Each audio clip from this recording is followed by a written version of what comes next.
জনগণের রাজনীতি নাকি রাজনীতির জনগণ? রাজনীতির আয়নায় কতটা প্রতিফলন জনগণের, তাদের অবস্থান কোথায়, সেই হিসেবটি বুঝতে যমুনা টেলিভিশনের রাজনীতির এই আয়োজনে পুরো সময় আপনাদের সাথে আছি আমি রোকসানা আনজুমান নিকোল।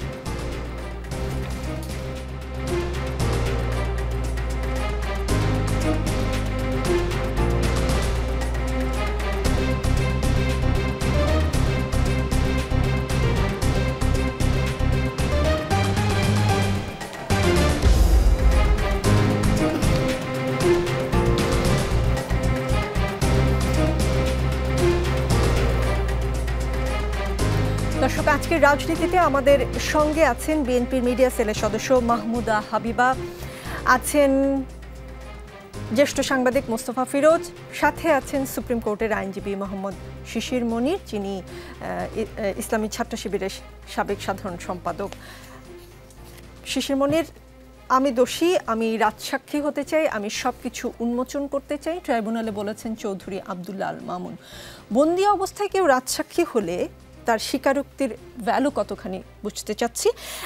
আইনের চোখে যে বিচারের দিকে পুরো বিশ্বের আবার নজরও আছে, এমন গুরুত্বপূর্ণ একটি বিচার। আবার অনেকেই বলছেন যে এখন থেকে চৌধুরী আব্দুল্লাহ আল মামুনের বিশেষ নিরাপত্তার ব্যবস্থা করতে, সেটাই বা কেন বলছেন সেটাও জানতে চাই। একটু উল্লেখ করে রাখি যে নিরাপত্তার স্বার্থে কারাগারে একক সেলে নেওয়া হয়েছে সাবেক আইজিপি চৌধুরী মামুনকে। জি দেখুন, রাজসাক্ষীর কনসেপ্ট ফৌজদারি কার্যবিধিতে প্রথম আসে। এটাকে ইংরেজিতে বলে tender of pardon to accomplice. International crimes ট্রাইব্যুনালের আইনের 15 ধারায় এরকম একটি বিধান আছে। যদি কোনো ব্যক্তি বলতে চায় to fullest of his knowledge, তার জানা সকল কিছু সে ডিসক্লোজ করতে চায়, তাহলে তাকে প্রিভি দেওয়া হবে, তাকে কিছু ফ্যাসিলিটিস দেওয়া হবে। অ্যাট দ্য কস্ট অফ এই প্রিভির বিনিময়ে তিনি ট্রু নলেজটা ডিসক্লোজ করবেন। ফুলেস্ট ডিসক্লোজার লাগবে। অল্প ডিসক্লোজ করবেন না, তাহলে তিনি টেন্ডার নিতে পারবেন না। এই পার্ডনটা যদি তাকে নিতে হয়, তাহলে তিনি আর আসামি থাকবেন না, তিনি সাক্ষীতে রূপান্তরিত হবেন। Basically he was an accused person, but now from now today he became an witness. Tender of pardon two accomplish, এবং তিনি এটা অ্যাকসেপ্ট করেছেন। তিনি অফার করেছেন যে I pleaded guilty. At the same time guilty plead করার পরে আমি এই ঘটনা সম্পর্কে যতটুকু জানি আই ওয়ান্ট টু ডিসক্লোজ। এর আগে তার একটা জবানবন্দি রেকর্ড করা হয়েছিল by the chief judicial magistrate Dhaka. সেখানে তিনি বর্ণনা দিয়েছেন যে এই ঘটনা সম্পর্কে তিনি কি জানেন, এই হেলিকপ্টার কি করে উড়ানো হলো, এই গুলি কি করে নির্দেশ দেওয়া হলো, ল্যাথাল উইপন কি করে ব্যবহার করা হলো, ক্লোজ মিটিংয়ে কি আলোচনা হয়েছে, ন্যাশনাল সিকিউরিটি মিটিং, নিরাপত্তা কাউন্সিলের মিটিংয়ে কি আলোচনা হয়েছে, because he was the appropriate person who participated in the meeting, who participated in the discussion of the core group, যিনি নাকি এগুলোতে অংশগ্রহণ করেছেন। সুতরাং তার knowledge is the first hand knowledge, first hand information. আপনি দেখবেন এখানে কমান্ড রেসপন্সিবিলিটির বিচার হবে, নির্দেশদাতাদের বিচার হবে। তাহলে নির্দেশদাতাদের বিচার হতে গেলে যারা এই মিটিংগুলোতে পার্টিসিপেট করেছেন, নির্দেশ অ্যাকসেপ্ট করেছেন, নির্দেশ রিলে করেছেন, নিচের দিকে নির্দেশটা চালু করেছেন, এরকম একটা ব্যক্তি এসে যখন বলে I receive instruction such and such an way, according to I release instruction to my subordinates, that statement becomes more credible, more reliable, more believable. ফলে তিনি এর বিনিময়ে তিনি কি পাবেন? তিনি সাক্ষী হয়ে যাবেন, তিনি তার সিকিউরিটি এনশিওর করতে হবে। আমি আমার প্রশ্নটা আরেকবার রিপিট করি। বন্দি অবস্থায় কেউ রাজসাক্ষী হলে তার স্বীকারোক্তির ভ্যালু কতখানি, যখন যে বিচারের দিকে পুরো পৃথিবীর চোখ আছে? রাজসাক্ষী তো বন্দি অবস্থায় হতে হবে। বন্দির বাইরে বেলে যদি থাকেন তাহলে আরেকটা অপশন আছে। এখানে দেখেন, তিনি যে রাজসাক্ষী হচ্ছেন, তিনি তো আসামি এই মামলার। তিনি তো আজকের আগ পর্যন্ত এই মামলার একিউজড টার্নড ইনটু উইটনেস। এটাকেই তো রাজসাক্ষী বলে। কিসের বিনিময়ে তিনি হবেন? তিনি জেলে আছেন, জেলে থাকা অবস্থায় তিনি যদি রাজসাক্ষী হন, কিংবা বেলে থাকা অবস্থায় যদি রাজসাক্ষী হন, ইন্ডিয়ান সাবকন্টিনেন্টের ক্রিমিনাল প্রসিজিওর কোড 1898-এর বিধান অনুযায়ী 338 অফ সেকশন, তার অনুযায়ী তার এটার value is the same, no matter he is in bail or he is in jail, immaterial. আর তার সিকিউরিটি এনশিওর করতে হবে, because this is a sensitive issue, many people are involve with him. তিনি যে ফুলেস্ট ডিসক্লোজার করবেন। আপনি দেখেন এই বিচারে এত first hand information, inspector general of prison কিংবা হোম মিনিস্টার কিংবা প্রাইম মিনিস্টার এই বিচার যে হবে সেখানে তিনি বেস্ট পারসন যার নলেজে ডাইরেক্ট ইনস্ট্রাকশন থাকার কথা। ফলে আমার বিবেচনা his statement will B A qualityful statement. He needs his security at the cost of his statement he will receive some benefit. বিভিন্ন সরকারের আমলে 164 ধারায় জবানবন্দি নেয়ার বিষয়টা নিশ্চয়ই আমাদের মনে আছে। আমি আসবো আপনার কাছে মোস্তফা ফিরোজ। জুলাই গণ অভ্যুত্থানের সময় আন্দোলনকারী হত্যা করতে সাবেক প্রধানমন্ত্রী শেখ হাসিনার মারণাস্ত্র ব্যবহারের নির্দেশ দেওয়ার যে অডিও রেকর্ড নিয়ে বিবিসি প্রতিবেদন প্রকাশ করেছে সেটি ট্রেলার মাত্র বলে মন্তব্য করেছেন আন্তর্জাতিক অপরাধ ট্রাইব্যুনালের চিফ প্রসিকিউটর মোহাম্মদ তাজুল ইসলাম। শেখ হাসিনার এই অডিও রেকর্ড জনমনে যেসব প্রশ্নের জন্ম দিয়েছে তার মধ্যে কমন একটি প্রশ্ন হচ্ছে, সরকারের কেনা যন্ত্র দিয়ে কি তাহলে সরকার প্রধানের ফোনেও আড়ি পাতা হতো, রেকর্ড করা হতো? সরকারের বিশ্বস্ত লোকেরা লাউড স্পিকারে সরকার প্রধানের বক্তব্য রেকর্ড করে রেখেছেন, তার মানে কি? এটা তো আসলে পুরো এই যন্ত্রটাই হলো জিয়াউল আহসান, যেটা মানে গণমাধ্যমে দেখেছি, তিনি এই কলকাঠি নাড়তেন, সবার রেকর্ড করতেন আর কি। এটা হয়তো একটা অটোমেটিক সিস্টেমে যে সবার কথাই রেকর্ড হবে। কিছু হয়তো আলামত তারা ধ্বংস করতে পেরেছে, কিছু আলামত তাদের কাছে আছে বলেই বলছে যে এটা কেবল একটা। যেমন বিবিসি কিছু আলামত পেয়েছে এবং তারা তাদের মতন করে বিশ্লেষণ করে দেখেছে যে এটা একেবারেই সঠিক, কোনো রকম বিকৃতি নাই, যে সামনে যাকে পাবে তাকেই গুলি করবে। এই যে কথাটা, এই কথা সহ হয়তো আরও অনেক কিছু আছে ট্রাইব্যুনালের হাতে, সেজন্য বলছে যে এটা একটা ট্রেলার, আরও কিছু আছে। এবং এটা মানে যদি আমরা আন্তর্জাতিক অপরাধ ট্রাইব্যুনালের বর্তমান প্রসিকিউশনের উপর যদি অনাস্থাও জ্ঞাপন করি, বিবিসি কি সরকারের নির্দেশে তো চলে না, বিবিসি স্বাধীনভাবে করেছে এবং ঘটনাক্রমে আবার কাকতলীয়ভাবে মিলে গেছে। অনেকে মনে করতে পারে এটা কি এটার সাথে কোনো যোগসূত্র আছে কিনা, এরকম সন্দেহ প্রকাশ করতে পারে। কিন্তু আমার ধারণা যে তারা হয়তো পরিস্থিতিটাই এমন যে এই সময়টা তারা বেছে নিয়েছে যাতে সবার আন্তর্জাতিক অঙ্গনে সবার নজরটা পড়ে তাদের দিকে, এবং তারা রাইটলি কাজ করেছে। তারা তো শুধু এটা না, আরও অনেকগুলো তারা ভিডিও পরীক্ষা করে দেখেছে। ওই যে যাত্রাবাড়িতে যে 5ই আগস্ট 3:30টার সময় যে হত্যাকাণ্ড সংঘটিত হয় এবং যে তরুণটা নিজে নিহত হয়েছে, তার পরিবারের কাছ থেকে সেই মোবাইল নিয়ে সেটাও বিশ্লেষণ করেছে।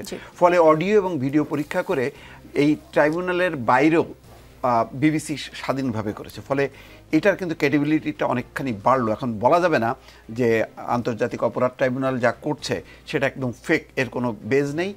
যেটা যেমন প্রথম প্রশ্নটা ছিল, হ্যাঁ এটা স্বাভাবিকভাবে একটা মনে করা হয় যে বন্দি অবস্থায় কেউ রাজবন্দি হলে এটা নিশ্চয়ই তাকে বলা হয়েছে যে তুমি সাক্ষ্য দাও, তোমার মুক্তির ব্যবস্থা করবে, এবং তাই হয়। রাজসাক্ষীর এখন এমনও হতে পারে তাকে মুক্তিও দিতে পারে, সেটা এর মধ্যেই পড়ে। তার আলাদা সেল থাকবে, আলাদা নিরাপত্তা থাকবে। আজকের থেকে হয়তো তিনি পোলাও, কোরমা, বিরিয়ানি যা যা চান সব কিছুই তিনি এনজয় করতে পারবেন। এটা মানে আইনের মধ্যেই আছে। কিন্তু চৌধুরী আবদুল্লাহ আল মামুনকে তো আয়না ঘরে নেওয়া হয়নি, অজ্ঞাত স্থানে নেয়নি। ওই কারাগার, রিমান্ড আর হচ্ছে আদালত, এর মধ্যেই তো সে ঘুরেছে। আর এর মধ্যে কেউ মেকানিজম করেছে কিনা, বলেছে কিনা যে তুমি সাক্ষ্য দাও, তোমারটা আমরা দেখছি, এইভাবে প্রলুব্ধ হয়েছে কিনা আমি জানি না। তবে আমি এটা বিশ্বাস করি যদি বেনজিরকেও যদি বিদেশ থেকে উঠায় আনা হয় সেও বলবে একই কথা। কেননা বাংলাদেশে 15 বছরে শেখ হাসিনা এমন একটা শাসন ব্যবস্থা করছে যে তার নির্দেশ ছাড়া গাছের পাতাও নড়তো না, সে নিজেও, এবং এটা সে গর্বিত। ফলে জুলাই গণঅভ্যুত্থানের পুরো বিষয়টা গণভবন থেকে শেখ হাসিনা নিজে কন্ট্রোল করছে। এখানে চৌধুরী আবদুল্লাহ আল মামুন কিচ্ছু না, অন্য কেউ কিচ্ছু না, উনি একাই মানে তার রেসপন্সিবিলিটি ওনার একাই, এবং তিনি নির্দেশ দিতেন। এবং তিনি যে দিতেন, শুধু এটা কেন, যে কোনো মিনিস্ট্রি, একটা বিমানের চাকা আটকায় গেল, পাংচার হলো বা কোনো সমস্যা হলো, যে কোনো কিছুতে ওনার উপর নির্ভরশীল। ফলে এই সমস্ত ঘটনার প্রভাব যদি আমরা করি, তাহলে উনি এটা করেছেন। এই ব্যাপারে পারসেপশনটা হলো এটা যে এটা যেই ঘটনার প্রভাব যেদিকে যাচ্ছে তাতে ওনার রেসপন্সিবিলিটিটাই বেশি। জি, মাহমুদা হাবিবা, শাপলাকে নির্বাচনী প্রতীক হিসেবে বিধিমালার তফসিলভুক্ত না করার নীতিগত সিদ্ধান্ত নিয়েছে নির্বাচন কমিশন। এর ফলে কোনো রাজনৈতিক দল তাদের দলীয় প্রতীক হিসেবে শাপলা পাবে না। এনসিপি জাতীয় মানে তাদের প্রতীক হিসেবে শাপলা চেয়েছিল। এনসিপি নেতা সার্জিস আলম বলেছেন শাপলা রাজনৈতিক দলের প্রতীক না হতে পারলে ধানের শীষও পারবে না। বিএনপির প্রতীক ঝুঁকির মধ্যে পড়ে গেল কিনা? ধন্যবাদ আপনাকে। আমি শুভেচ্ছা জানাচ্ছি আমার সম্মানিত সহ আলোচকদের এবং যারা আমাদের শুনছেন তাদেরকে। এই মানে প্রশ্নটা খুব কৌতূহলোদ্দীপক এই জন্য যে আমরা আমাদের যারা তরুণ ছাত্র মানে তরুণ রাজনৈতিক সহযোদ্ধা তাদের আসলে হয়তোবা হয়েছে কি অনেক কিছু ভেবে দেখার সুযোগ হয়নি। জাতীয় প্রতীকে শাপলা আছে, আমি জাস্ট যদি একটু এক্সপ্লেন করি আমি যতটুকু জানি। জাতীয় প্রতীকে শাপলা আছে, ভাসমান ঢেউ আছে, ধানের শীষ আছে, পাট আছে, পাট পাতা আছে এবং আছে স্টার। আচ্ছা, এগুলো যখন একসাথে হচ্ছে কম্বাইনলি এটা জাতীয় প্রতীক। কিন্তু যখন আপনি ভেঙে ফেলছেন শাপলাকে, পানির ঢেউকে, ধানের শীষকে, পাট পাতাকে কিংবা আপনার ওই যে স্টারকে, সেই ক্ষেত্রে কেবল দুটো জাতীয় বিষয় বেরিয়ে আসছে। পাট হচ্ছে আমাদের জাতীয় মানে ফসল, আর হচ্ছে আপনার ওই কি বলে শাপলা হচ্ছে আমাদের জাতীয় ফুল। ধানের শীষ তো আমাদের জাতীয় মানে ধানের শীষ তো বা ধান তো জাতীয় শস্য নয়। কাজে এই জায়গাটায় যেটা হচ্ছে আপনি যেমন জাতীয় পাখি দোয়েল, জাতীয় মাছ ইলিশ, জাতীয় আমরা ছোটোবেলায় তো এগুলো জেনারেল নলেজ পড়তে পড়তে টায়ার্ড হয়ে গেছিলাম এবং কিছু কিছু তো এখনও মুখস্থ আছে।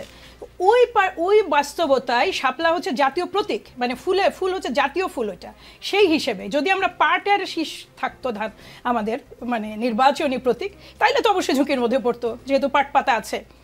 আপনার তো আছে জাতীয় প্রতীকে আছে, কিন্তু ধানের শীষ জাতীয় শস্য নয় আমাদের। আচ্ছা, মানে আপনি বলছেন দুটো কমন হয়ে যাওয়াতে জাতীয় প্রতীকে আপনি যখন এলিমেন্টগুলোকে আলাদা করবেন, আপনার পানির ঢেউ, কেউ যদি ঢেউ নেন, ভাসমান ঢেউ যদি প্রতীকে কখনো আসে, ওটা তো আমাদের কোনো কিছুই না। তার মানে জাতীয় কোনো কিছু নয়। কাঁঠাল যদি জাতীয় প্রতীকে থাকতো তাহলে কাঁঠাল প্রতীক হতে পারতো না। বিষয়টা ওইভাবে ব্যাখ্যা আমার কাছে সেটাই মনে হয়। হ্যাঁ, এখন কাঁঠাল আছে কিনা জাতীয় নির্বাচনে ওটা আমি জানি না। প্রতীক আছে, কাঁঠাল প্রতীকটা আছে কিনা, ওটা কিন্তু জাতীয় ফল আমাদের। ঠিক আছে, যদি প্রতীক থাকে তাহলে তো নির্বাচন কমিশন নিশ্চয়ই কোনো এখানে গ্রহণযোগ্য ব্যাখ্যা দিতে হবে। কারণ হচ্ছে জাতীয় ফল যদি আপনি দিয়ে থাকেন প্রতীক হিসেবে, তাহলে তো জাতীয় ফুল আপনার দিতে মানে এটা তাহলে তাদের যুক্তিটা কি, ওইটা আমি শুনতে আগ্রহী। কিন্তু আমাদের ধানের শীষ তো না জাতীয় শস্য না কিছু। আর ধানের শীষ হচ্ছে আমাদের খুব জনপ্রিয় একটা খাবার, যেটা হচ্ছে ভাত, ওই ভাতের উৎস আর কি। এবং ধানের শীষ বেছে নেওয়ার কারণই হচ্ছে যে বাংলাদেশের জনমানুষের যেটা প্রধান মানে খাদ্য, যে মানে বেসিক ফুড আর কি, সেই হিসেবে ধানের শীষ এবং ধানের শীষের একটা যে মাঠ, এটাকে সবসময় আপনার উর্বরতা, সচ্ছলতা এবং স্বনির্ভরতার প্রতীক হিসেবে দেখানো হয়। সেই হিসেবে এটা বহু আগে বেছে নেওয়া একটা প্রতীক। এটা এতগুলো নির্বাচন কমিশন এবং এত দীর্ঘদিন বাংলাদেশ জাতীয়তাবাদী দল ধানের শীষ নিয়ে মানে করছে, নির্বাচন করছে, কোনো জাতীয়র সাথে এটা কোনো সংশ্লিষ্ট নাই। কাজে আমি এটাতে কোনো প্রবলেম দেখি না। আপনি কোনো প্রবলেম দেখেন? আমি একটু আগের দুটো কথা বলে আসতে পারি কিনা, রাজসাক্ষী নিয়ে আপনার কথাটা যেটা বলছেন, আমি সত্যি ইন্টারেস্টেড এটা নিয়ে। এই কারণে যেখানে কনফ্লিক্ট অফ ইন্টারেস্ট একটা হয়, ডেফিনেটলি হয়। কারণ যিনি রাজসাক্ষী হচ্ছেন তিনি জানেন তিনি কিছু প্রিভিলেজ পাবেন। তিনি কি প্রিভিলেজ পাবেন ওটা কিন্তু একটা অবশ্যই বিবেচ্য বিষয়।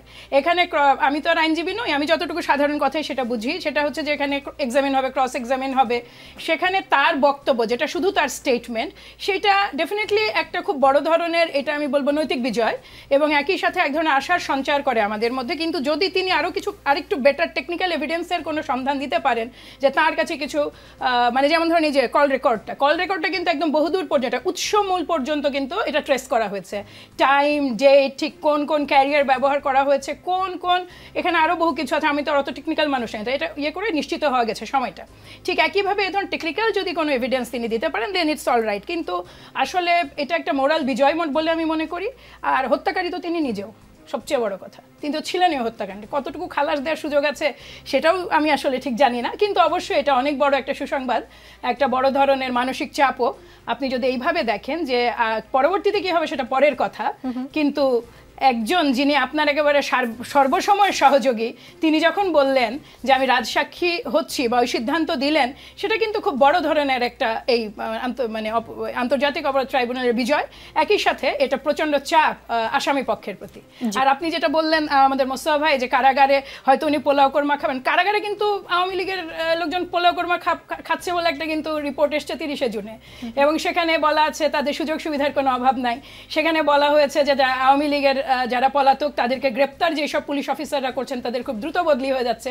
সেখানে আরও দাবি করা হয়েছে যে আপনার 250-র বেশি 1 মাসে জামিন হয়েছে, এবং বলা হয়েছে তার মধ্যে খুব বড় একটা অংশ দেশের বাইরে চলে গেছে। কাজেই রাজসাক্ষী হওয়ার দরকার নেই পোলাও খাওয়ার জন্য, ওটা অলরেডি নানা ধরনের বেনিফিটের মধ্যে আছে। আপনিও তো একটু মাঝখান থেকে ব্যক্তিগত প্রশ্ন করি, আপনিও তো বন্দী ছিলেন। আমি বন্দী ছিলাম না, আমি গুম ছিলাম। আমি প্রকাশ্যে আমার কোনো ডকুমেন্ট নাই যে আমাকে তুলে নিয়ে যাওয়া হচ্ছে, কোনো ওয়ারেন্টের এগেনস্টে কিছু না। ওখানে আমাকে খাওয়া দাওয়া দিয়েছিল, র্যাবে যেটা রান্না হয় ওটা তো নিঃসন্দেহে তারা আমাকে খাওয়া দাওয়া দিয়েছিল, রাতেও দিয়েছিল, সকালেও নাস্তা দিয়েছিল। এই পোলাও কোরমা তো দেয়নি, এবং শুতে দিয়েছিল একটা কাঁটাওয়ালা লোমশ যার কম্বল, যারা যারা জেলে গেছেন এনারা সবাই পরিচিত এটার সাথে। ওই এক কম্বল ভাঁজ করে শোয়া এবং আরেকটা কম্বলে জাস্ট শুয়ে থাকা, ওই জীবন যারা পার করেনি নিকল, এটা অন্যরকম। জি, শিশির মনির, নির্বাচন কমিশনের আব্দুল মাসুদ বলেছেন নতুন প্রস্তাবিত প্রতীকের তালিকায় শাপলা রাখা হচ্ছে না, জাতীয় প্রতীক হিসেবে বিবেচনা নিয়ে এটাকে নির্বাচন পরিচালনা বিধিমালার তফসিলভুক্ত না করার বিষয়ে নীতিগত সিদ্ধান্ত নেওয়া হয়েছে। সংবিধানে জাতীয় প্রতীক শাপলা ও জাতীয় পতাকার কথা বলা হয়েছে, এই দুটির মর্যাদা অক্ষুণ্ণ রাখার জন্য আইন করা হয়েছে, এটা বিধিমালা করা হয়েছে। এনসিপির উত্তরাঞ্চলের মুখ্য সংগঠক সার্জিস আলম বলেছেন শাপলা জাতীয় প্রতীক নয়, জাতীয় প্রতীকের একটি অংশ। একইভাবে ধানের শীষ, পাট পাতা এবং তারকাও জাতীয় প্রতীকের অংশ। শাপলা যদি রাজনৈতিক দলের প্রতীক না হতে পারে তাহলে ধানের শীষও প্রতীক হতে পারবে না। আর যদি জাতীয় প্রতীকের যে কোনো একটি অংশ রাজনৈতিক দলের প্রতীক হতে পারে তাহলে শাপলাও হতে পারবে। জাতীয় ফুল হিসেবে শাপলার প্রতীক হতে আইনগত বাধা নেই, কারণ জাতীয় ফল কাঁঠাল অলরেডি মার্কা হিসেবে আছে। আর যদি মার্কা দেখেই ভয় পান তাহলে সেটা আগে থেকেই বলেন। প্রতীক নিয়ে বিতর্কে ইসির নিরপেক্ষতাকে প্রশ্নবিদ্ধ করা হচ্ছে, এনসিপি করছে। জাতীয় ফল কাঁঠাল একটি দলের রাজনৈতিক প্রতীক হলে শাপলা হতে কি আইনগত কোনো বাধা আছে কিনা? আমি আইনগত কোনো বাধা দেখি না। শাপলা যদি অ্যালট করা হয়, কিন্তু দেখেন যে ইলেকশন কমিশনের পাওয়ারটা কি? ইলেকশন কমিশনের পাওয়ার হলো তারা যদি কোনো প্রতীককে ইনক্লুড করতে হয় তাহলে তাদেরকে একটা এসআরও জারি করতে হয়। এটার সঙ্গে আবার ল মিনিস্ট্রির একটা যোগসূত্র আছে, যে প্রতীকগুলো ইতোমধ্যে তাদের তালিকায় আছে, পার্টিগুলো রেজিস্ট্রেশনের সময় একটা প্রতীক বেছে নিতে পারে যদি ইতোমধ্যে কেউ না নিয়ে থাকে। আর যেগুলো তাদের এসআরও লিস্টে নাই সেগুলো তারা নতুন করে এনলিস্ট করার পরে যখন রেজিস্ট্রেশন দেওয়া হবে তখন ওই পলিটিক্যাল পার্টি রেজিস্ট্রেশনের সাথে একটা সিম্বলও দেওয়া হবে, কারণ without symbol registration is meaningless in our political context. ফলে এখানে আমি মনে করি না যে শাপলা দিতে কোনো বাধা আছে। এখানে জাতীয় যে প্রতীকটা আছে, যিনি বললেন যে এটাকে আসলে সেপারেটলিভাবে দেখার স্কোপ আছে। আপনি কাঁঠালকে দেখতে পারেন, এখানে যেমন ঢেউকে দেখতে পারেন আলাদা করে, ধানের শীষকে দেখতে পারেন আলাদা করে, এখানে আপনি শাপলাকেও দেখতে পারেন আলাদা করে। I don't think there is legal bar. যেটা হতে পারে এটা এক ধরনের আন্ডারস্ট্যান্ডিংগত গ্যাপ থেকে হতে পারে, কিন্তু তাই বলে ধানের শীষও বাদ হয়ে যাবে এই আর্গুমেন্টটা ইজ নট কারেক্ট। এটা আমাকে দেয়া হলো না তাই বলে ধানের শীষ বাদ হয়ে গেল। ইন মাই ভিউ এটা অনেকটা রিঅ্যাক্টিভ কমেন্ট। এই রিঅ্যাক্টিভ কমেন্টটা আমি মনে করি এটা জাস্টিফাইড না। তাদের বলা উচিত যে শাপলা আমাদেরকে কেন দেওয়া হবে না, দিতে হবে, এই আর্গুমেন্টের কারণে দিতে হবে। These are the options legally আমাদেরকে অ্যালাউ করতে হবে। আমাকে অ্যালাউ করলে হলো না, দ্যাট ডাজ নট মিন যে দাড়িপাল্লা বাদ দিয়ে দাও, ধানের শীষ বাদ দিয়ে দাও, মিনার বাদ দিয়ে দাও। This is not a feasible argument.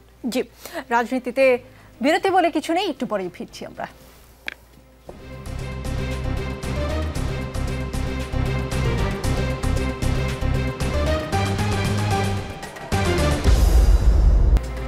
দর্শক দেখছেন রাজনীতি, আমাদের সঙ্গে মাহমুদা হাবিবা আছেন। ডিসেম্বরের মধ্যে ভোটের প্রস্তুতির কাজ শেষ করার নির্দেশ দেয়ায় প্রধান উপদেষ্টাকে ধন্যবাদ বিএনপির, বলেছেন মহাসচিব মির্জা ফখরুল ইসলাম আলমগীর। বলেছেন এটা ইতিবাচক। এখন একটি অবাধ সুষ্ঠু নির্বাচন যেন হয় সেজন্য নির্বাচন কমিশনকে কাজ শুরু করতে হবে। ধন্যবাদ দিলেন, ডিসেম্বরের মধ্যে প্রস্তুতি শেষ করতে হবে, কিন্তু ফেব্রুয়ারিতে যে ভোট হবে সেই নিশ্চয়তা কি পেলেন আপনারা? আসলে এইটা এই যে কথাটা আমাদের সম্মানিত মহাসচিব বলেছেন সেটা হচ্ছে জেস্টারের প্রতি ধন্যবাদ জানানো। বেসিক্যালি আমরা তো এখনো পর্যন্ত স্রেফ মৌখিক কথোপকথনেই আটকে আছি। একটু লিখিত যে কথাটা হয়েছে যৌথ স্টেটমেন্ট, সেখানেও ইফ এবং বাটের ছড়াছড়ি, মানে যদি এবং কিন্তু যেহেতু এই ধরনের আমরা যেহেতু আস্থা রাখি আমাদের সম্মানিত প্রধান উপদেষ্টার প্রতি এবং তার এক কমিটমেন্টের প্রতি আমরা আস্থাশীল, কাজে সেই আস্থাটার জায়গায় থেকেই এই ধন্যবাদটা জানানো হয়েছে। কিন্তু একই সাথে আরও কিছু কথা কিন্তু এখানে যোগ করে দেওয়া হয়েছে, সেটা হচ্ছে যে নির্বাচনটা যেন ফেয়ার হয় এবং অংশগ্রহণমূলক তো বটেই এবং ফেয়ারটা যেন হয়। বিএনপি সেই দল যে দল একেবারে 2008 থেকে শুরু করে ইঞ্জিনিয়ার্ড ইলেকশন এতগুলো দেখেছে, তার মধ্যে কেবল 2014, 2018 এবং 2024-এর নির্বাচনকে সরাসরি একেবারে রিজেক্টেড নির্বাচনের তালিকায় ফেলা যায়। 2008-এও কিন্তু নিকোল খেয়াল রাখবেন খুব কঠিনভাবে মানে নির্বাচন মানে ইলেকশন ইঞ্জিনিয়ারিং হয়েছিল, এটা আমরা সবাই জানি। যদিও এইটাকে কখনোই আলাদাভাবে চ্যালেঞ্জ করা কিংবা প্রকাশ্য ওইভাবে উঠে আসার সুযোগ হয়নি, কিন্তু এখানে সরকারের বিভিন্ন সংস্থা বা রাষ্ট্রের বিভিন্ন অংশ সেনাবাহিনী থেকে শুরু করে অনেকেই এখানে সংশ্লিষ্ট ছিলেন বলে জানা যায়। এই যে ধরুন এই আলোচনাটা হয়েছে, এটা ভালো দিক, সুদিক নিয়ে আমরা আলাপ করলাম। এবার একটু কুদিক বলি, মানে সবসময় সুতর্ক করে তো লাভ নেই, সুকথা বললেও লাভ নেই, কিছু কুকথা এবার মানে বা কিছু আশঙ্কার কথাটা এবার বলি। সেটা হচ্ছে যে ওই দিন যখন আলাপ আলোচনা হচ্ছে অনেক কিছুর মধ্যে এটাও কিন্তু বলা হয়েছে যে 18 থেকে 32 বছর বয়সী যারা, তাদের জন্য তাদের আলাদা তালিকা আলাদা করতে পারবে কিনা নির্বাচন কমিশন, তাদের আপনার ওই ভোট দেওয়ার যে কিউ বা লাইন বা বুথ সেটা আলাদা করা যাবে কিনা। আমাদের তো ইউজুয়ালি ট্র্যাডিশনাল বা কনভেনশনালি আমরা ভোট দিয়ে এসেছি নারী এবং পুরুষ এই ধরনের দুটো কিউ থাকে, বাট আমরা কখনো বয়স ভিত্তিক কিউকে আলাদা হতে দেখিনি। এখানে মানে পূর্ণ সাধুবাদ জানিয়েই বলছি, আশঙ্কার বিষয়টা হচ্ছে যে এই সরকারের সাথে যে রাষ্ট্র পরিচালনার যে যন্ত্রগুলো কাজ করছে তাদের খুব বেশি পরিবর্তন তো নিকোল আসেনি, এবং তারা এত সিদ্ধহস্ত হয়ে উঠেছেন প্রতিটা নির্বাচনকে মানে নির্বাচন মানে সুষ্ঠু করা ছাড়া বাকি সব কাজে, ইলেকশন ইঞ্জিনিয়ারিং বলেন, ইলেকশনকে রিগিং বলেন, সব কিছুতে যে আলাদাভাবে বুথ করতে হলে করার ক্ষেত্রে একটা সংশয় থেকেই যায়। আপনি মনে রাখবেন যে সুনির্দিষ্ট কোনো পক্ষ যদি তারা ভাবেন সেটা ওভারঅল একটা ভোটের উপর ইম্প্যাক্ট ফেলার চেয়ে একটা সুনির্দিষ্ট এইজ গ্রুপকে যদি আপনি টার্গেট করে একটা স্পেসিফিক পয়েন্টে যদি আপনি ইঞ্জিনিয়ারিং করার কোনো পরিকল্পনা কেউ নিয়ে থাকে বা এরকম দুরভিসন্ধিমূলক কিছু যদি থেকে থাকতে পারে, কাজে এটা কিন্তু ঠিক খুব সহজ বিষয়।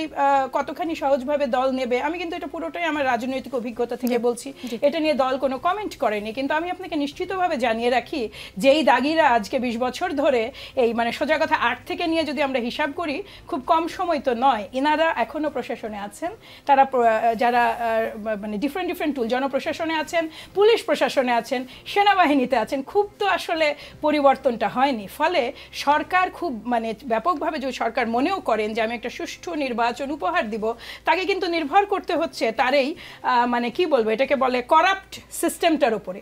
এবং এই করাপ্ট সিস্টেমটা যদি কেউ চায় বা কোনো মহল চায়, অন্যভাবে ব্যবহারের সুযোগ আছে কিনা। মাহমুদা হাবিবা ঠিক এই পয়েন্টেই কিন্তু এনসিপি জামাত সহ কয়েকটি দল বলছে এখনো নির্বাচন করার মতো পরিস্থিতি হয়নি, নির্বাচনটা আরেকটু পেছানো দরকার।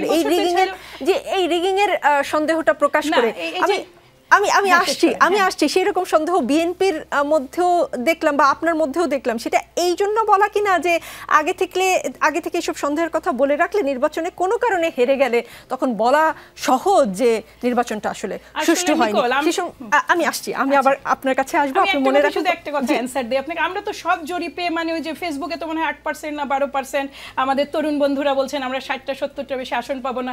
জামাত ইসলামীরও ধারণা যে তারা এবার মানে বিএনপি অর্ধেকে নেমে আসবে, তাহলে নির্বাচনটা দিতে সমস্যা কোথায়? জি, নির্বাচনটা দিতে সমস্যা কোথায়? শিশির মধ্যে হেরেই গেছে, সমস্যা কোথায় বলুন আমাকে। ডিসেম্বরের মধ্যে বেসিক্যালি রাষ্ট্র ক্ষমতা পেয়ে গেছে। জি, আমি আসি আবার আপনার কাছে। ডিসেম্বরের মধ্যে নির্বাচনের প্রস্তুতি সম্পন্ন করতে শুরু করেছে সরকার। জামাতে ইসলামী নির্বাচনের আগে বিচার চায়, সংস্কার চায়, জুলাই সনদ ও ঘোষণাপত্র, জাতীয় নির্বাচনের আগে স্থানীয় নির্বাচন এবং পিআর পদ্ধতিতে নির্বাচনের দাবিতে সারা দেশে কর্মসূচি পালন করছে। আগামী 19 জুলাই ঢাকাতেও সমাবেশ করবে। এই নির্বাচনী প্রস্তুতির ঘোষণা আসার পর বিএনপি সরকারকে ধন্যবাদ জানিয়েছে। জামাতে ইসলামের অবস্থানটা কি আসলে? দেখুন, যে হারে সরাসরি জাম্প করে নির্বাচনের কথা বলা হয়, আমি মনে করি এটা লিডারশিপের এক ধরনের রং পারসেপশনের কারণে হচ্ছে। ইন ইটস এন্টায়ারিটি যদি লিডারশিপ নিতে হয় তাহলে 5ই আগস্টকে অস্বীকার করে you cannot take the leadership of the whole nation. যদি কোনো পলিটিক্যাল পার্টি মনে করে that they will attain the trust and confidence of the people at large, including the young people, he or she must address July ঘোষণা, সংস্কার, বিচার and the নির্বাচন all together. কেউ যদি particularly মনে করে যে this is only a government change, that would be a misconception.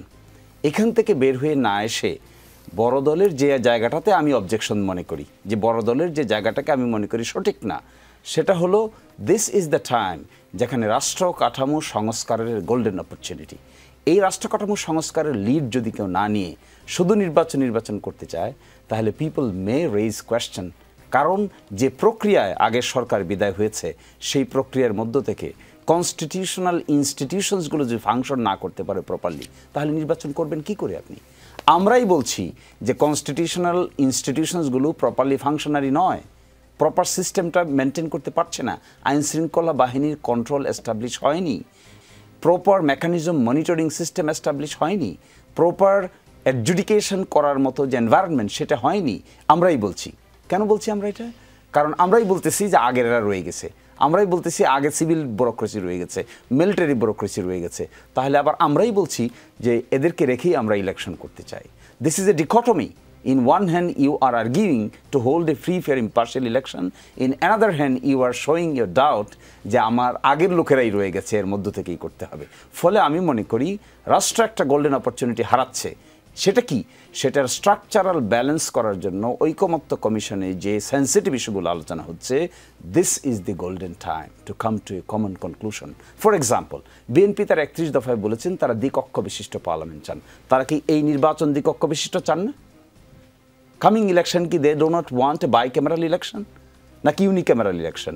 যদি ইউনিক্যামেরাল ইলেকশন চান, then what is the purpose of this 31 point reform proposal? তাহলে বোঝা যাচ্ছে এখানে যে কথাটা, this is what is the objectionable. হ্যাঁ, রাষ্ট্র কাঠামো রিফর্মের পরে অল পার্টি যদি এগ্রি করে যে আমরা একটা দ্বিকক্ষ বিশিষ্ট পার্লামেন্ট গঠন করতে চাইব, নিম্নকক্ষে 400 সদস্য থাকবে ইনক্লুডিং নারী, ও উচ্চকক্ষে থাকবে 105 জন সদস্য, তাহলে আমি তো মনে করি this is the golden opportunity, যেখানে এখনই দ্বিকক্ষ বিশিষ্ট পার্লামেন্টের নির্বাচন হওয়া উচিত। এবং সেটি যদি করতে না পারা যায়, তাহলে কি দাঁড়াবে? We will go to again to the pavilion. We are losing a chance. বড় পার্টিগুলোর leadership should come up with comprehensive solution, not to a piecemeal solution. জি, এখন একটা প্রশ্ন, এটা আসলে খুব পপুলার প্রশ্ন। যারা বলে যে বিএনপির সংস্কারে অ্যালার্জি আর জামায়াতের নির্বাচনে অ্যালার্জি, তাদের কথায় কোনো ভুল দেখেন কিনা? কারণ আপনারা নির্বাচিত হয়ে 7 দফা বাস্তবায়নের প্রতিশ্রুতি না দিয়ে এই সরকারের কাছ থেকেই আপনাদের এই 7 দফা আদায় করতে হবে কেন? মানে নির্বাচনে তো আপনারা বা আপনাদের জোটও জিততে পারে। হ্যাঁ, অবশ্যই জিততে পারে, কিন্তু আমরা চাই না যেন তেন নির্বাচনে আমরা জিতে আসি। আমরা চাই ফ্রি, ফেয়ার, ক্রেডিবল নির্বাচন হোক।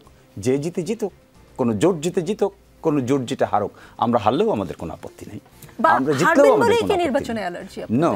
আমরা এটা আমি এটা মনে করি, যদি কারো নির্বাচনের প্রতি অ্যালার্জি থাকে, আমার দলেরও থাকে, it is not A right position. আবার আমি এটাও মনে করি, কোনো দলের যদি সংস্কারের প্রতি অ্যালার্জি থাকে, it is also not a right position. What is the in between position? In between position is সংস্কার, election and বিচার. These are concomitant side of the same coin, an inseparable twin. One cannot be separated from others. জি, মোস্তফা ফিরোজ, যুক্তরাষ্ট্রের 35% tariff issue smartly handle করতে পারেনি অন্তর্বর্তী সরকার। এই যখন সমালোচনা চলছিল চারদিকে, ঠিক তখনই আমরা দেখলাম সেই মুহূর্তে একটা প্রেস ব্রিফিং হলো, বা একটা বৈঠকের পর একটা প্রেস ব্রিফিং হলো, সেটাকে ধামাচাপা দিতে নির্বাচনের প্রস্তুতি নিয়ে ব্রিফিং হলো কিনা, এমনটা যদি কেউ মনে করে, সেটা কতটা যৌক্তিক? এটা আমার কাছে খুবই মানে অবাক লাগলো। যে ব্রিফিংটা নির্বাচন কমিশনে হওয়ার কথা, সিইসি করবেন বা তার কমিশনাররা করবেন, সেই ব্রিফিংটা দিচ্ছেন প্রেস সচিব। উনি কেন? ওনার তো কাজ তো এটা না। না, প্রধান উপদেষ্টা যদি প্রধান উপদেষ্টার মনোবাঞ্ছা নির্বাচন সংক্রান্ত যদি হয়, তাহলে নির্বাচন, যে যে সেক্টর নিয়ে কথা বলবেন সেই সব সেক্টরের প্রধানরা বলবেন। উনার মনোভাবটা কি, উনাদের প্রস্তুতিটা কি? আগের দিন আমরা দেখলাম যে সিইসি বলছেন যে আসলে নির্বাচন কবে হবে আমি জানিই না। এখন দেখতেছি যে না, ভালো মতনই জানে। তো নির্বাচন কমিশন জানছে না, প্রধান উপদেষ্টা জানছে। তাহলে কয়েকদিন আগে যে দুইজন মিলে কথা বললো, কি বললো, কি কথা হলো? প্রস্তুতি নিয়ে কথা হলো না। সেই প্রস্তুতির কথা প্রেস সেক্রেটারি হবে হয়েছে কোনো দিন? আজ পর্যন্ত বাংলাদেশের ইতিহাসে কোনো প্রেস সেক্রেটারি কি প্রধানমন্ত্রীর পক্ষ থেকে বা রাষ্ট্রপতির পক্ষ থেকে ব্রিফিং দেয় নির্বাচন সংক্রান্ত? আমরা জানি সবসময় নির্বাচন কমিশন দেয়। এটা তো আসলে বুধবার যখন রাষ্ট্রীয় অতিথি ভবন যমুনায় স্বরাষ্ট্র উপদেষ্টা সহ আইন শৃঙ্খলা বিষয়ক উচ্চ পর্যায়ের প্রতিনিধির সঙ্গে বৈঠক হলো, সেই বৈঠকের পরে কি হয়েছে সেই ব্রিফিংটা হলো না। কিন্তু নির্বাচন সংক্রান্ত যে কথাগুলো বললো, যে এই তারা কি কত হাজার এদেরকে প্রশিক্ষণ দিচ্ছে, 17,000 এই আইন শৃঙ্খলা বাহিনী নতুন সদস্যকে নির্বাচনের জন্য, এই যেভাবে ব্রিফিংটা, এটা আমার কাছে মনে হচ্ছিল যে ওই জায়গায় যেন প্রধান নির্বাচন কমিশনার বসে ব্রিফিংটা দিচ্ছে। এইটা হওয়া দরকার, কারণ এখন তো দৃষ্টান্ত স্থাপন করা দরকার, যার যার কাজ শেষে যাতে করে। আর সবচেয়ে বড় কথা হলো যে এই আলোচনাটা দুজন করলেন, আমি কিন্তু আসলে মানে একটু পিছনে যদি যাই, 15 বছরে আমি তো দ্বিকক্ষের পার্লামেন্টের কথা শুনি নাই। সংখ্যানুপাতিকের কথা শুনি নাই, তখন সমস্যা তো ছিল একটাই, তো ওইটা আগে বাস্তবায়ন হচ্ছে না কেন? সেটা হচ্ছে সুষ্ঠু নিরপেক্ষ নির্বাচন এবং দলীয় সরকারের অধীনে না, তত্ত্বাবধায়ক সরকারের অধীনে।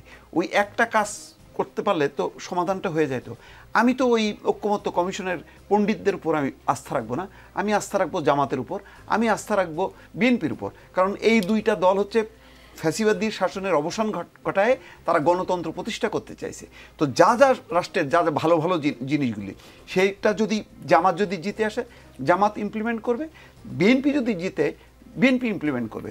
একটাই কাজ, ইন্টারিম গভর্নমেন্ট বা তত্ত্বাবধায়ক সরকার, স্বল্পকালীন যে সমস্ত সরকার আসে যারা রেগুলার না, তাদের কাজই থাকে হচ্ছে প্রথমে একটা ফ্রি ফেয়ার ইলেকশন করা। এখন বলা হচ্ছে যে একটা অসম্ভব ব্যাপার। তো এরশাদের 9 বছরের স্বৈরশাসনের পর সবচেয়ে ভালো নির্বাচনটা হয়েছে তো 91 সালেই। তারপরে নির্বাচনগুলি বরং বিতর্কিত হয়েছে। 91 সাল যদি 4টা নির্বাচন আমরা ধরি 2008 পর্যন্ত, তাহলে সবচেয়ে ভালো নির্বাচন 1 নম্বর পয়েন্ট হচ্ছে 91 সাল, সেটা এরশাদ পতনের পর। তো এখন হাসিনা পতনের পর ভালো নির্বাচন হবে না কেন? আপনি কিভাবে বলছেন যে কিভাবে হব? তো যে সিনিয়র অ্যাসিস্ট্যান্ট সেক্রেটারি ছিল শেখ হাসিনা ক্ষমতায় আসার সময়, সেটা এখন উপসচিব পদে। আর্মিতে বলেন, প্রশাসনে বলেন, সবই তো আপনি সবগুলি বাদ দিয়ে তাহলে ওখানে কি নতুন করে বসাবেন? তার মানে আরও 15 বছর অপেক্ষা করব, যখন কি এরা মানে প্রমোশন পাইতে পাইতে যখন রিটার্নিং অফিসার হবে সেই পর্যন্ত অপেক্ষা করব? এটা তো খুব কাকতুলি কথা। তার মানে আমাদের সেনাবাহিনীর উপর আস্থা নেই। আপনি সেনাবাহিনী সহ অন্য কায়দায় করেন, আপনি 50টা আসন করে ধরে ধরে করেন, আন্তর্জাতিক সম্প্রদায়কে এখানে পার্টিসিপেট করান যদি আপনার মধ্যে সংশয় থাকে। আমার কথা হলো যে আমি 15 বছর একটা আওয়াজ শুনছি, সেটা হচ্ছে তত্ত্বাবধায়ক সরকারের অধীনে নিরপেক্ষ সুষ্ঠু নির্বাচন, এই 1 নম্বর সংস্কারটা বাস্তবায়ন করেন। সেই বাস্তবায়ন করলে যারা ক্ষমতায় আসবে সেই রাজনৈতিক নেতৃত্বকে বলবো আপনি সংখ্যানুপাতিক করেন, এটা করেন, ওটা করেন, যা যা আপনার। আচ্ছা শোনেন, আমি আর একটা কথা বলে শেষ করি। আপনি 1-11-এর সময় আওয়ামী লীগের 4 নেতা, বিএনপির মান্নান ভূঁইয়া, তারা যে পরিমাণ সংস্কারের ভলিউম তৈরি করছে সেগুলি আনেন, এখনকার চেয়ে অনেক বেশি। কয়টা ইমপ্লিমেন্ট হয়েছে? রাজনৈতিক দল যদি ইমপ্লিমেন্ট না করে আপনি কি করবেন? আপনি অনেক সংস্কারের প্রস্তাবগুলি দিলেন, পার্লামেন্টে যে জিতলো সে যে বললো যে এই সমস্ত চলবে না, এগুলি পরে দেখা যাক, আমরা আস্তে আস্তে পর্যায়ক্রমে করব। আপনি রাজনৈতিক দলগুলো তো সেভাবে প্রস্তুত না, আপনি তার ঘাড়ে দিচ্ছেন কেন? সে তো মিসাইল মারতে জানে না, সে জানে শুধু বন্দুক মারতে। আপনি তাকে মিসাইল মারার দিচ্ছেন কেন? তার কাছে ক্ষেপণাস্ত্র দিচ্ছেন কেন?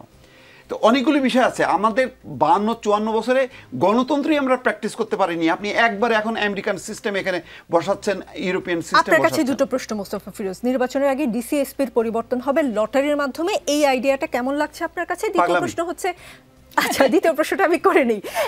একদিকে ধরেন বিএনপি সহ তাদের মিত্ররা দ্রুত নির্বাচনের দাবি করছে, অন্যদিকে জামায়াতে ইসলামী আন্দোলন, এনসিপি সহ অনেকগুলো দল নির্বাচনের আগে দৃশ্যমান বিচার সংস্কার, জুলাই ঘোষণাপত্র সনদ এবং আগে স্থানীয় নির্বাচনের দাবি করছে। সরকার নির্বাচনের প্রস্তুতি নিচ্ছে এবং যতটা মনে হচ্ছে বা বলা হয়েছে যে ডিসেম্বরের মধ্যে যেন সকল প্রস্তুতি শেষ হয়ে যায়। দলগুলোর বিভিন্ন এই যে এখনো আমরা মতবিরোধ দেখছি, এগুলো কাটিয়ে আসলে ঠিক সময়ে বা সরকারের মনের ভিতরে যেই সময়টা আছে সেই সময় নির্বাচন দেওয়াটা কতটা চ্যালেঞ্জ হবে? নির্বাচন নিয়ে জাতীয় ঐক্যের চেয়ে আসলে রাজনৈতিক দ্বন্দ্ব নির্বাচন যতই এগিয়ে আসছে ততই বাড়ছে কিনা? বাড়ছে। আমার তো মনে হচ্ছে যে মানে রাজনৈতিক দলগুলো কেউ কেউ মনে করছে যে বিএনপি তো ক্ষমতায় আসবেই, এটা যদি টুকরো টুকরো হয়ে যাইতো তাহলে বোধহয় সম্ভবত নির্বাচনের তারিখটা খুব দ্রুত হয়ে যেত। আমার কাছে তেমনটাই মাঝে মধ্যে মনে হয়। আপনি দেখেন কালকে হাসনাত আবদুল্লাহ কি বললেন যে জনতা পাশে যদি থাকতো তাহলে ওই দিল্লিতেও শেখ হাসিনাকে থাকতে হতো না, লন্ডনে তারেক রহমানকে থাকতে হতো না। আপনি দেখেন চট করে আজকে ধানের শীষের, আপনি শাপলা পাচ্ছেন না, আপনি ফাইট করেন, আপনি এখানে ধানের শীষ নিয়ে আসলেন কেন? দাঁড়িপাল্লা আনতে পারতেন তো, দাঁড়িপাল্লা তো হাইকোর্টে ঝুলানো আছে, আপনি সেটা তো বললেন না। সব কিছু টার্গেট করতেছেন কেন বিএনপিকে? এটা উচিত না। এখানে জামাত বিএনপি তারা যে আন্দোলন সংগ্রাম করছে গত 15 বছরে, সমস্ত ক্ষেত্রটা তো তারা প্রস্তুত করে দিছে। আপনি লাস্টলি আপনি ফাইট করছেন, আপনি তো ফাইট করবেন। আমার তো এখন যুদ্ধে যাওয়ার বয়স না, বয়স হচ্ছে আপনার। আমি যে কাজটা করছি আমি রাইটলি আমি মানে সেটা করে গেছি। আপনি যুদ্ধ করছেন, মুক্তিযুদ্ধ কি তোফায়েল আহমেদ করছেন? ফিল্ডে গেছেন?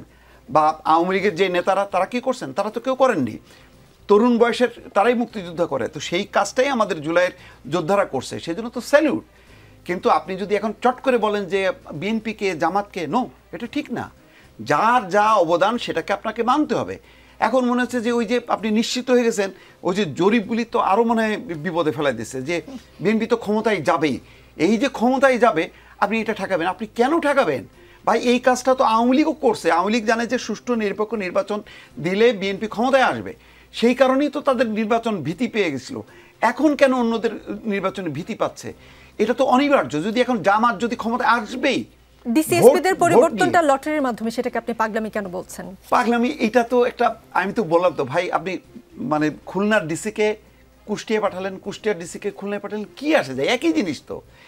এখানে প্রশাসনের যে অবস্থা, তারা রাজনৈতিকভাবে একটা নির্ভরশীল, অর্থাৎ তারা সবসময় জানে যে ক্ষমতায় যারা থাকবে তাদের পক্ষে আমার থাকতে হবে। তো এটাকে আপনি নিরপেক্ষ করতে পারবেন না যেখানেই যাক। সে যদি এখন ধরেন খুলনায় যে সমস্ত বিএনপির প্রার্থীকে যদি ফেভার করে, ওটাকে বদলানোর জন্য আপনি লটারি দিয়ে তারা যদি কুষ্টিয়া যান, সে কুষ্টিয়া যেও সেই কাজটাই করবে। 91 নির্বাচনকে যে আপনি বললেন যে ওয়ান অফ দ্য মানে ফেয়ারেস্ট ইলেকশন, সেই ইলেকশনের আগেও এরকম হয়েছিল না? রদবদল করা হয়েছিল তো। জি, কিন্তু যদি মানে যে সরকারে থাকে তার যদি থাকে আমি নিরপেক্ষ করব কেন্দ্রীয়ভাবে, এটা নিরপেক্ষই হবে। প্রশাসনকে আপনি যেভাবে চালাবেন সেভাবেই চলবে, কিন্তু দুর্ভাগ্যজনকভাবে। আর যদি বলেন ফ্রি মানে লেভেল প্লেইং ফিল্ড, কখনোই হবে না। আপনি এখনই দেখেন সব ওসিরা বিএনপি হয়ে গেছে, অনেক ওসি আবার জামাত হয়ে গেছে। বিশ্ববিদ্যালয়ের স্বাস্থ্য খাতের দেখেন অনেক গুরুত্বপূর্ণ পদগুলো সে চলে গেছে জামাতের হাতে, অন্যগুলি চলে গেছে কামড়াকামড়ি চলতেছে তার কেক ভাগাভাগি নিয়ে। তাহলে আমি যদি বলি যে ফ্রি ফেয়ার না, 15 বছর পরে হবে ইলেকশন, আমি দেখতেছি না ফ্রি ফেয়ার ইলেকশন, কারণ ভাগ হয়ে গেছে জামাত আর বিএনপির মধ্যে, প্রশাসন, পুলিশ, সবকিছু। আমি তো বলতেই পারি এই অবস্থায় ইলেকশন সম্ভব আপনি মনে করছেন? সম্ভব, যদি রাজনৈতিক উইল থাকে আপনার সম্ভব। কিন্তু কুতর্ক করা যদি করতে থাকেন তাহলে নির্বাচন 15 বছর পরে করতে হবে আপনার। জি জি, শিশির মনির, বাংলাদেশ জাতীয় নির্বাচন নিয়ে পরাশক্তি খেলা শুরু হয়ে গেছে বলে মন্তব্য করেছেন জামাতে ইসলামের সেক্রেটারি জেনারেল মিয়া গোলাম পরওয়ার। তিনি বলেছেন, দিল্লির আধিপত্যবাদের কালো থাবা চতুর্দিক থেকে চেয়ে বসেছে। ব্যবসা বাণিজ্য, রাজনীতি, আন্তর্জাতিক নীতি, কূটনীতি, এমনকি সামনে নির্বাচন নিয়ে জনগণের আকাঙ্ক্ষাকে কি করে ধুলায় মিশিয়ে দেওয়া যায় তার চক্রান্ত এখনো বিদ্যমান। আমাদের দেশে নির্বাচন আর সরকার পরিবর্তনের সময় এলে পরাশক্তির যে খেলা হয়, সেই খেলা আমরা এখন দেখতে পাচ্ছি। এখন তো দেশে ভারত বিরোধী মনোভাব এবং রাজনীতি দুটাই চাঙ্গা, তারপরে আপনারা কেন আসলে দিল্লির আধিপত্যবাদের কালো থাবা কি করে দেখতে পাচ্ছেন? দেখুন, এই যে রাজনীতিবিদরা যখন অগ্রিম কথা বলেন, যা আসতে পারে বলে প্রেডিক্ট করে কথা বলেন, সেটা সে বা তাদের আন্ডারস্ট্যান্ডিং থেকে বলেন, অ্যানালাইসিস থেকে বলেন। যা কিছু সাধারণভাবে দেখা যায় না, যারা পলিটিক্যাল কোর পয়েন্টে থাকে তারা এটা অ্যাডভান্স দেখতে পায়। তিনি হয়তো এরকম একটা সতর্কতামূলক কথা বলছেন আর কি। তো আমি এখানে একটা কথা বলতে চাই, একটা জিনিসকে মনে হয় অস্বীকার করা হচ্ছে, this government is not the caretaker government. আমরা যদি এটাকে কেয়ারটেকার গভর্নমেন্ট বলি, only to hold it free fair election, that will B A mistaken identity. এবং এই গভর্নমেন্টের কনস্টিটিউশনাল ম্যান্ডেট কি তাহলে? So fundamental question, what is the constitutional mandate of the government? কেউ বলতে পারবে? কোনো কনস্টিটিউশন ইন্টারিম গভর্নমেন্টের কোনো ধারণা আছে? No such constitutional basis. Only supreme court 106-এ একটা অ্যাডভাইজারি জুরিসডিকশনে একটা ইমার্জেন্সির কথা বলেছেন যে হতে পারে এরকম। There is no such constitutional mechanism. তাহলে এই গভর্নমেন্টের অধীনে আমরা যে বলছি অনলি একটা ফ্রি ফেয়ার ইম্পার্শিয়াল ইলেকশন করাই তার কাজ, এটা তো হতে পারে না। তাহলে 5 আগস্ট সংগঠিত হওয়ার পরে আমরা বলছি authoritarianism was the main purpose, dictatorial tendency was the main purpose. আমরা বলছি সংস্কারের মাধ্যমে একটা পাওয়ার ব্যালেন্স ক্রিয়েট করা উচিত। বিএনপি কিন্তু এখানে এগ্রি করে গেছে যে 10 বছরের বেশি কি প্রাইম মিনিস্টার হতে পারবে না। বিএনপি কিন্তু এটাও এগ্রি করে গেছে, এটা সামনে আসতেছে এই আলোচনাটা, যিনি পার্টির হেড হবেন তিনি আবার সরকারেরও হেড হবেন না। যিনি আবার বিরোধী যে সমস্ত পার্টিরা আছে তাদের মধ্য থেকে ডেপুটি স্পিকার দিতে হবে। এটাই ওখানে আলোচনা চলছে যে তাদের যাদের স্ট্যান্ডিং কমিটিগুলো হবে, স্ট্যান্ডিং কমিটিগুলোতে প্রিজাইডিং হবে বাই দি বিরোধী দলের সদস্যদের দ্বারা। কি তৈরি করা হচ্ছে? বলা হচ্ছে প্রাইম মিনিস্টার এবং প্রেসিডেন্টের মাঝখানে একটা ব্যালেন্স ক্রিয়েট করতে হবে। আমরা তো দেখেছি সব একাকার হয়ে গেছিল, কনস্টিটিউশনাল ইনস্টিটিউশনগুলো ফাংশন করেনি, বিচার বিভাগ ফাংশন করেনি, ইলেকশন কমিশন ফাংশন করেনি, অ্যান্টি কারাপশন কমিশন ফাংশন করেনি, সচিবালয় ফাংশন করেনি, জুডিশিয়ারি ফাংশন করেনি। ফলে কোয়েশ্চেন তো এই জন্যই আসছে। এটা কিন্তু 91 সালের সিনারিও এরকম ছিল না। 91 সালে যে ইলেকশন হয়েছে, 91 সালের অ্যাডমিনিস্ট্রেশনকে পলিটিসাইজেশন করার কোনো সিমটম আপনি দেখতে পাবেন না।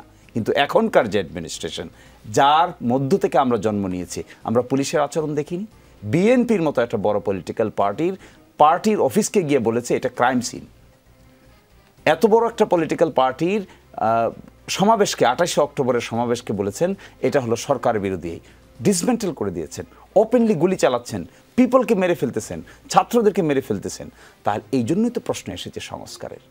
যদি এগুলো না ঘটতো 91 সালের সেই অবস্থান থাকতো, নিউট্রাল অ্যাডমিনিস্ট্রেশন থাকতো, সিভিল মিলিটারি ব্যুরোক্রেসি, তাহলে তো প্রশ্ন আসতো না। ফলে আমি এখানে যে কথাটা বলার জন্য বলছি, নির্বাচনকে ভয় পান কেন, এটা যদি একটা প্রশ্ন হয়, সংস্কারকে ভয় পান কেন, এটাও তো একটা প্রশ্ন হয়। জি, দুটো প্রশ্ন পাশাপাশিই করেছি। এই দুটো প্রশ্ন পাশাপাশি রেখে ইন বিটুইন যে সলিউশনটা, সেটি হলো রাষ্ট্র কাঠামো সংস্কার করে একটা ব্যালেন্স ক্রিয়েট করার সময় এসেছে। নিশ্চয়ই বিএনপি চায় না আর একটা অথরিটারিয়ানিজম ক্রিয়েট হোক, নিশ্চয়ই জামাত ইসলামী চায় না আর একটা ডিক্টেটরশিপ ক্রিয়েট হোক, কেউই চায় না।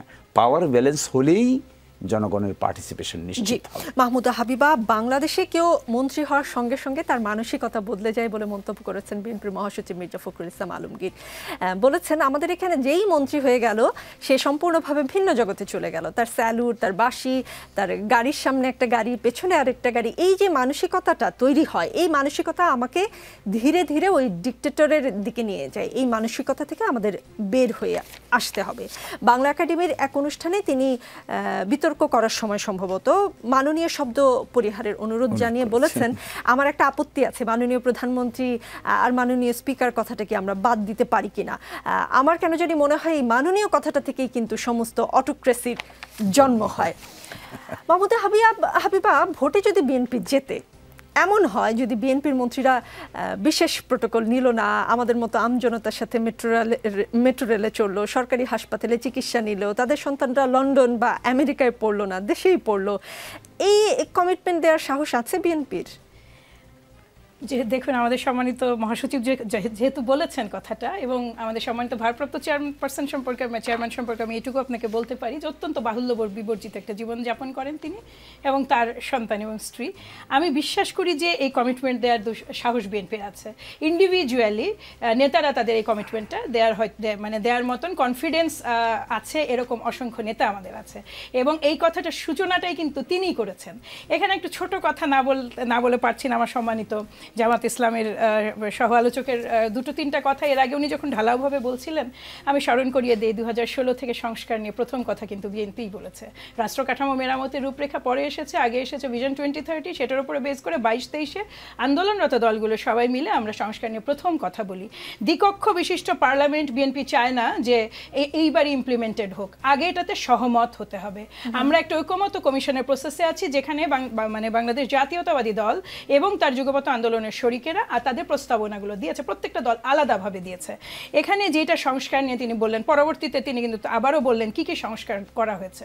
সবচেয়ে বড় সংস্কারটা যদিও যে 10 বছর, যেটা দেখুন সম্ভাবনার একটা বিষয় আছে। এই মুহূর্তে বাংলাদেশ জাতীয়তাবাদী দলের ভারপ্রাপ্ত চেয়ারম্যানের যে সম্ভাবনা প্রধানমন্ত্রী হওয়ার একাধিকবার, এই সম্ভাবনা তিনি যখন এটাকে লিমিট করেন, তার মানে তিনি কিন্তু একটা পসিবিলিটিকে স্যাক্রিফাইস করেন। এই রিয়ালিটিটা কিন্তু এই রাইট এট দিস মোমেন্ট বাংলাদেশের বাস্তবতায় জামাত ইসলামের প্রধান কিংবা এনসিপির প্রধান কিংবা কোনো বাম দলের প্রধানের এতখানি নাই। আমি নাই সেটা বলছি না, হয়তো আগামী 5 বছর পর ইলেকশনে হবে কিংবা 10 বছর পর ইলেকশনে হবে, কিংবা আমাদের সরকার থাকাকালীনই অবস্থা তাদের মত তৈরি হবে যদি বিএনপি রাষ্ট্র ক্ষমতা পরিচালনার সুযোগ পায় সেই ক্ষেত্রে। কিন্তু এই জায়গাটায়, এই পয়েন্টে দাঁড়িয়ে এই মুহূর্তে এটা স্যাক্রিফাইস করাটা এটা বিএনপি করেছে। তো সংস্কার যদি বিএনপি না চায়, তাহলে যতগুলো বিষয় একমত হয়েছে, দ্বিমতটা তো প্রধানত বিএনপির সাথে বাকি সবার ছিল। মূল দল হিসেবে 70 অনুচ্ছেদই আপনি বলেন বা অন্যান্য সব বিষয়গুলো বলেন, মোটামুটিভাবে রাজনৈতিক দল হিসেবে আমি ভিন্ন, কিন্তু নিকল তিনি শিশিরমণি ভাই ভিন্ন কিন্তু এনসিপির সার্জিসরা, তারা প্রত্যেকে ভিন্ন, আদর্শ ভিন্ন, তা কিন্তু উদ্দেশ্যটা এক জায়গায় একই, যে রাষ্ট্র ক্ষমতাটাকে আমরা কখনো কারো কক্ষিগত হতে দিব না, এই তো আমাদের উদ্দেশ্য। সেই জায়গাটাই তো প্রতিদিন যে কথা হচ্ছে, প্রতিদিন সরকারের যে প্রচেষ্টা হচ্ছে, এবং যে 4টা বিষয় সরকার নিয়েছে, বারবার উনি যেটা বলার চেষ্টা করছে, নির্বাচন নিয়ে শুধু কথা কে বলেছে? আজকে কিন্তু 1 বছর, এই নির্বাচনের 1 বছর যদি ডিসেম্বরেও হয়, তাহলেও কিন্তু 1.5 বছর পরে নির্বাচন হচ্ছে। হচ্ছে, এবং যদি ফেব্রুয়ারিতে হয় তাহলে 18 বা 19 মাস হচ্ছে। তো বিএনপি তো প্রথমেই বলেছে যে জনপ্রশাসন সংস্কার করতে হবে, বিচার বিভাগ সংস্কার করতে হবে, পুলিশ প্রশাসন এবং নির্বাচন কমিশন। এটা করার পরে নির্বাচন, এবং সরকারের ম্যান্ডেট কিন্তু 4টা: আহতদের বিচার এবং নিহতদের পুনর্বাসন, তারপরে এই যে আপনার দাগীদের বিচার, যেটা অত্যন্ত জরুরি, থার্ড হচ্ছে আপনার সংস্কার, চতুর্থ নির্বাচন। এই 4টাই তো পাশাপাশি চলার মতো বিষয়। এখানে একটা ন্যারেটিভের অদ্ভুত টেন্ডেন্সি আছে যে আমরা শুধু সংস্কার চাইছি, আর কোনো সংস্কার আর কেউ চাইছে না। আমি একটু জানতে চাই সংস্কার প্রস্তাবনা কি ছিল আগে। পিআর যেটা নিয়ে এখন কথা হচ্ছে যে নির্বাচন কিসে হবে, ওটা উচ্চকক্ষ নিয়ে ঐকমত্য কমিশনে কথা হচ্ছে, উচ্চকক্ষ এবং নিম্নকক্ষের ক্ষেত্রে। পিআরটা আছে কোথায়? এই যে দলগুলো তাদের দাবি দেওয়া যখন দিয়েছে, তারা তো পিআরের দাবি দেয়নি।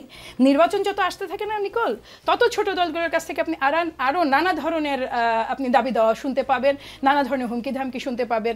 এটা খুব স্বাভাবিক, নির্বাচনের মাঠ গরম করার। বড় দল বলেন, ছোট দল বলেন, এটা কিন্তু তাদের একটা স্ট্র্যাটেজি। এর বাইরে আরও একটা বিষয় কিন্তু আছে, যেটা সবসময় মাথায় রাখবেন। ইলেকশনের একটা অ্যালায়েন্সের ব্যাপার থাকে, আপনি যেভাবেই দেখেন না কেন, এবং ছোট দলগুলোর জন্য এটা খুব জরুরি। সেই ক্ষেত্রে যারা যত বড় আওয়াজ হয়ে উঠতে পারে, সম্ভাবনা তাদের তত বেড়ে যায় পলিটিক্যাল অ্যালায়েন্সে। কাজে আপনি আরো বহু আওয়াজ আগামীতে শুনবেন। জি, মোস্তফা ফিরোজ, অর্থনীতিবিদ বিরূপাক্ষ পাল গণমাধ্যমকে বলেছেন উল্টো গতিতে দারিদ্র্য বৃদ্ধি, শিল্পাঙ্গনে চাকরিহীনতা, রাষ্ট্রীয় শান্তি সূচকে অধপতন ও মূল্যস্ফীতির যন্ত্রণা, বিনিয়োগ স্থবিরতা এবং পুঁজিবাজারের অবিশ্রান্ত অধপতন প্রমাণ করে সরকার জ্ঞানী গুণী বটে, কিন্তু তারা ব্যবস্থাপনায় অদক্ষ এবং লক্ষ্যে বিভ্রান্ত। তাদের রোডম্যাপ নেই, কারণ তারা রোডে নেই।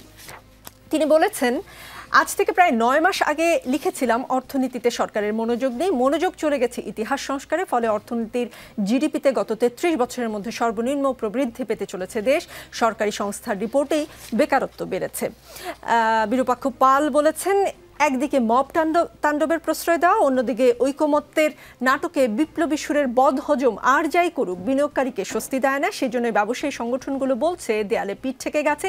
এই অদক্ষ ব্যবস্থাপনার পরিণতি জাতিকে ভাবিয়ে তোলে বইকি। তাই ইতিহাসের সবচেয়ে সুন্দর নির্বাচনটি কোট আনকোট দিয়ে ফেলে ক্রম অধোগতি থেকে অর্থনীতিকে উদ্ধার করা উচিত। প্রশ্ন হচ্ছে, অর্থনীতিতে সরকারের মনোযোগ নেই, কেবল মনোযোগ ইতিহাস সংস্কারে, এমন দেখেন কিনা? নির্বাচন দিলেই অর্থনীতি উদ্ধার হবে কিনা? আমি কিছুটা একমত।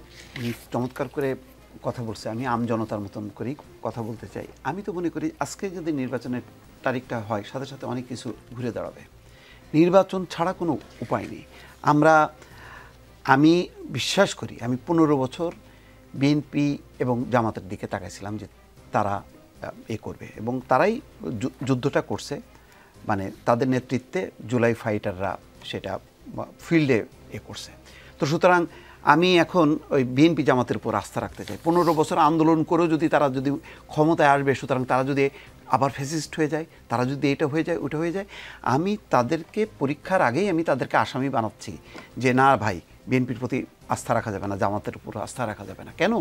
এই যে 15 বছর এই আন্দোলন, এই চেতনার আলোকে তারা কিছুই করবে না, তাহলে তো আর মানে দরকার নেই, তাহলে আর নির্বাচনই দরকার নেই। 2 নম্বর কথা হলো যে দেখেন, সর্বশেষ বিজেপি এর প্রেসিডেন্ট বা বিজনেস নেতারা বলেন, সবচেয়ে এখন যে সংকটটা চলছে আমাদের, ওই যে 37% যে শুল্ক, ওটার ব্যাপারে কি বলছে যে আমাদেরকে তো ইনক্লুড করা হয়নি। আমরা তাদেরকে প্রস্তাব দিয়েছিলেন যে লবিস্ট ফার্ম নিয়োগ করেন, আমরা ফান্ড দেব, পয়সা দেবো আমরা, কারণ এটা হলো তাদের বাঁচা মরার ব্যাপার, তাদের মানে লক্ষ লক্ষ শ্রমিক। কিন্তু সরকার তো তার মতন করে চলছে। ব্যবসায়ী নেতারা বলছে যে আমাদেরকে ইনক্লুড করা হয়নি, তাহলে আমরা পদ বাতলাতে পারতাম। একদিকে লবিস্ট ফার্ম হতো, এবং আমরা যদি এই টিমের মধ্যে থাকতাম তাহলে আমরা বার্গেনটা করতে পারতাম। যারা গেছেন তারা কি মানে তারা কি বিজনেস এই কমিউনিটির কোনো নেতাকে নিয়ে গেছেন? নিয়ে যাননি, তারাই ক্ষোভ করছে। এটা তো আমি কি বলবো। তো এরকমভাবে যদি আমরা প্রতিটা ক্ষেত্রে দেখি যে আচ্ছা, যে কোনো গণমাধ্যমের কর্মীকে জিজ্ঞাসা করেন আপনার ধারে কাছে, তার গত 1 বছরের মধ্যে মানে বেতনটা কত বাড়লো? বাড়েনি। আমরা হ্যাঁ, সামগ্রিকভাবে যদি বলেন, আমরা এটা ঠিক যে 15 বছরের একটা লুটপাটের একটা ধকল এখনও যাচ্ছে, এটা কাটাতে সময় লাগবে। কিন্তু আমরা তো অনেক কিছু আশা করছিলাম, যেহেতু ডক্টর মোহাম্মদ ইউনূস একজন নোবেল জয়ী এবং তার ব্যাকগ্রাউন্ড যেহেতু অর্থনীতি, সুতরাং আমরা কিন্তু ওই ধরনের কোনো পরিবর্তন দেখিনি। রেমিটেন্স এখন মানুষ হলো বাংলাদেশকে ভালোবাসে, 15 বছর মনে করতো যে এই দেশ আমার না, তারা এখন রেমিটেন্স পাঠাচ্ছে, এতে আপনার কিছু নেই, বরং কি হয়েছে একে একে এক একটা দেশ হলো অবরুদ্ধ হয়েছে। সেখানে এই রিজার্ভ বৃদ্ধি নিয়েও বলেছেন, তিনি বলেছেন কোনো মোটা লোককে চিকিৎসক বললেন ব্যায়াম করে ওজন কমাতে, তিনি যদি উপোস করে ওজন কমান তাহলে তা দীর্ঘমেয়াদে রোগীর সক্ষমতা বাড়াবে। তিনি বলেছেন এই রিজার্ভ বৃদ্ধির পুরোটাই সরকারের আর্থিক ব্যবস্থাপনার দক্ষতা বলে তিনি মেনে নিচ্ছেন না, তিনি উপোস করে রিজার্ভ। এক্স্যাক্টলি, আপনি এখন খরচ করলেন, আপনি চুপচাপ থাকলেন, আপনার বাড়তে থাকলে লাভ তো নেই, আপনাকে বিনিয়োগ করতে হবে, কর্মসংস্থান বাড়াতে হবে। সেই জায়গাটায় কোথায়?